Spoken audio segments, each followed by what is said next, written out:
Bismillahirrahmanirrahim. Assalamu alaikum dear students. My name is Aisha Salim. I hope you all are fine and doing well.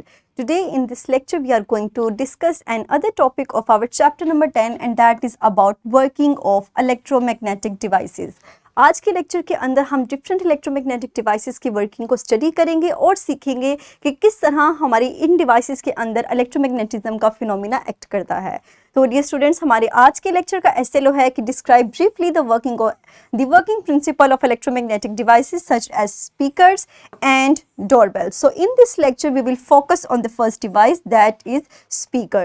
तो dear students, हमारे पास speaker एक ऐसी device है which converts electrical energy into mechanical energy and sound energy. तो हमारे पास speaker electrical energy को convert करता है मैकेनिकल एनर्जी और साउंड एनर्जी के अंदर। इसकी वर्किंग को डिस्कस करने से पहले हम इसके कुछ पार्ट्स के ऊपर गौर करते हैं। तो यहाँ पर इस पिक्चर के अंदर आप इजीली देख सकते हैं about the different parts of speaker that includes frame, cone, spider, leads, voice coil and permanent magnet. Basically जो पार्ट्स हमारी इसकी वर्किंग को पढ़ते हुए हम उसको डिस्कस करेंगे। These are three parts that are cone, voice coil and permanent magnet. इन तीनों पार्ट्स के फंक्शन को पढ़ते हुए हम डिस्कस करेंगे कि किस तरह स्पीकर हमारे पास किसी भी साउंड को प्रोड्यूस करवाता है। So dear students, in the first step is electrical signals passes through the wire. हमारे पास इलेक्ट्रिकल सिग्नल्स वायर में से पास होते हैं in the form of analog signals और sinusoidal waves.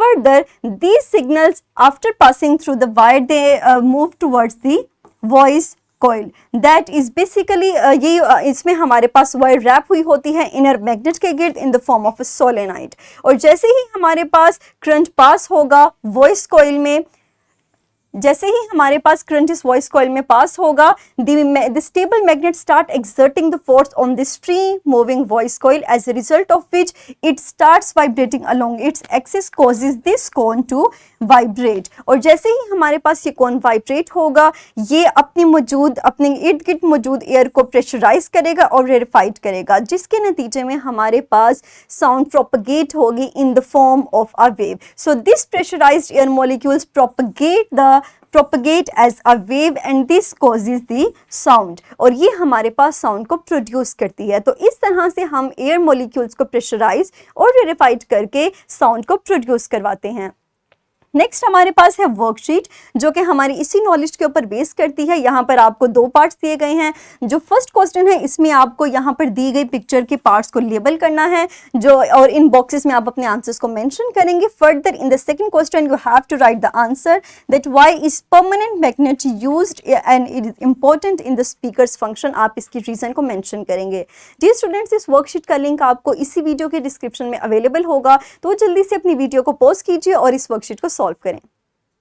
Very good, I hope you can easily solve this. आपने इसको easily solve कर लिया होगा। सो डियर स्टूडेंट्स, ये था हमारा आज का लेक्चर। इंशाल्लाह अपने अगले लेक्चर के अंदर हम अपनी अगली इलेक्ट्रोमैग्नेटिक डिवाइस को डिस्कस करेंगे, that is the electric bell, जिसके स्ट्रक्चर को और उसके फंक्शन को हम अपने अगले लेक्चर में डिस्कस करेंगे। So that's all about today's lesson. मुझे उम्मीद है कि आपको आज का लेसन क्लियर हो चुका होगा। इंशाल्लाह अगले लेक्चर के अंदर लेसन को यहीं से फर्दर कंटिन्यू करेंगे। तो डियर स्टूडेंट्स, तब तक अपना ख्याल रखिएगा। Thank you very much and अल्लाह हाफिज़।